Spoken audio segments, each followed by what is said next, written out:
Namo Sang Hyang Adi Budaya, Namo Buddhaya. Namo Buddhaya. Di kalangan umat Buddha meyakini bahwa seseorang setelah menjalani kehidupan dunia ini telah meninggal, bisa terlahir di alam bahagia, bisa terlahir di alam penderitaan, dan bisa mencapai pembebasan atau merealisasi nibbana. Selama seseorang belum mempunyai bekal yang cukup, yang memadai, masih akan terus menjalani kehidupan dalam mata rantai kehidupan, maka berbahagialah dalam kehidupan saat ini kita bertemu dengan ajaran Sang Buddha. Dengan ajaran Sang Buddha kita dibimbing, diarahkan, diberi petunjuk bagaimana mengakhiri roda penderitaan, roda samsara, biar tidak terlahir kembali. Seandainya harus terlahir kembali di alam bahagia. Sebab kalau seseorang atau makhluk yang telah di alam penderitaan, untuk memikirkan kebaikan-kebaikan bagi dirinya, bagi orang lain, itu tidak mempunyai kesempatan lagi.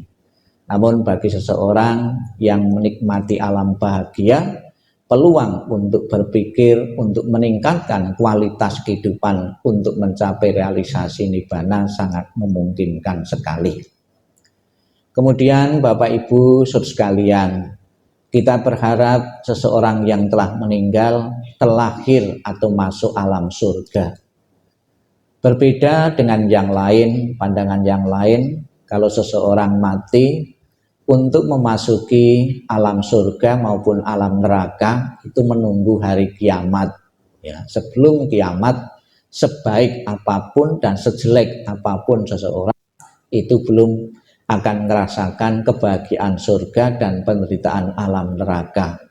Namun Sang Buddha menjelaskan bahwa seseorang untuk terlahir di alam penderitaan atau alam surga tidak usah menunggu kiamat. Begitu seorang meninggal, seketika itu di dalam pandangan tradisi Theravada itu langsung bisa menikmati alam surga. Di dalam tradisi Mahayana menunggu selama 49 hari langsung bisa menikmati alam bahagia maupun alam penderitaan maupun merealisasi nibbana.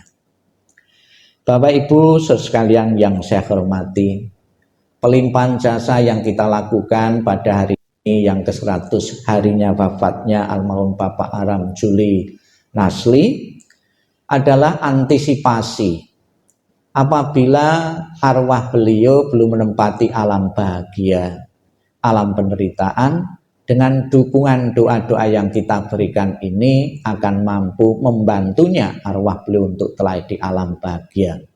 Sang Buddha menjelaskan ada salah satu alam penderitaan yang bisa menerima pelimpahan jasa dari keluarga-keluarga yang diberikan. Ya tentunya tidak berharap orang tua kita yang telah meninggal terlahir di alam penderitaan. Namun secara pasti kita tidak tahu ya. Jadi kegiatan ini adalah kegiatan berjaga-jaga seandainya orang tua kita telah di alam penderitaan, sebagai seorang anak sudah menjadi kewajibannya untuk mengentaskan orang tua kita di alam penderitaan. Seperti yang dicontohkan dalam kitab suci Buddhis, itu ibunya Moggallana. Ibunya Moggallana terlahir di alam penderitaan. Kemudian melakukan kebaikan itu dilimpahkan kepada ibunya, langsung bisa terangkat di alam bahagia. Kemudian juga dalam cerita yang sering kita pakai ya, di dalam tradisi Pali disebutkan kenapa di alam sana perlu pelimpahan jasa, perlu bantuan kita yang masih hidup ini. Dikatakan oleh Sang Buddha yang mempunyai kemampuan kewaskitaan bisa melihat alam-alam kehidupan. Salah satu alam kehidupan yang pernah dilihat oleh Sang Buddha adalah alam penderitaan para datu pajiwika peta. Di alam sana dikatakan demikian. Karena di sana tiada pertanian dan tiada peternakan, tiada perdagangan, tiada transaksi jual beli uang. Maka dengan pemberian dari sini, mereka yang telah meninggal dapat hidup di sana. Ini sebagai simbol atau lambang, namun bisa juga dalam kenyataan ini. Bisa kita lihat untuk menggambarkan keadaan di alam sana. Kita lihat di sana tidak ada pertanian, semua tandus semua. Begitu susahnya kehidupan itu kalau tidak ada pertanian, tidak ada yang dimakan. Kemudian juga tidak ada peternakan, ya, tidak ada perdagangan, ya, tidak ada aktivitas-aktivitas yang mendukung kehidupan.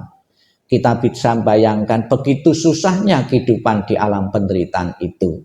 Maka untuk menolong arwah-arwah atau leluhur di alam penderitaan itu, Sang Buddha menjelaskan perlunya pelimpahan jasa. Dikatakan, diilustrasikan seperti air. Bagaikan air di bukit mengalir menuju ke bawah. Demikianlah pemberian yang telah diberikan dari sini bermanfaat bagi mereka yang telah meninggal. Bagaikan sungai-sungai yang penuh dapat mengalir memenuhi lautan. Demikianlah pemberian yang telah diberikan dari sini bermanfaat bagi mereka yang telah meninggal. Semoga dengan niat baik keluarga, seandainya almarhum terlahir di alam penderitaan, apa yang kita lakukan lewat pembacaan doa-doa ini, lewat persembahan-persembahan yang sajikan di altar ini, betul-betul membantu perjalanan beliau menuju alam bahagia. Dan kita tadi telah bersama-sama mewakili beliau membaca mantra atau sutra tentang pertobatan. Pertobatan ini berguna dan bermanfaat, ya, untuk melapangkan jalan almarhum. Dalam kehidupan, selama kehidupan menjalani kehidupan di dunia ini, saya yakin almarhum semasa kehidupannya juga pernah melakukan kekilapan-kekilapan, kesalahan-kesalahan, pelanggaran-pelanggaran baik yang besar maupun kecil. Maka kita bertobat mewakili beliau. Dengan pertobatan ini semoga jalan yang akan dilalui betul-betul jalan yang terang dan lapang. Semoga dengan terlaksananya pelaksanaan 100 hari meninggalnya almarhum, dengan Bapak Ibu datang ke wihara ini membaca doa-doa, mempersembahkan sajian makanan, dan juga kebaikan-kebaikan yang lain yang setiap saat kita limpahkan kepada beliau, arwah beliau betul-betul mengalami ketenangan, kedamaian, dan kebahagiaan di alam yang sedang ditempatinya.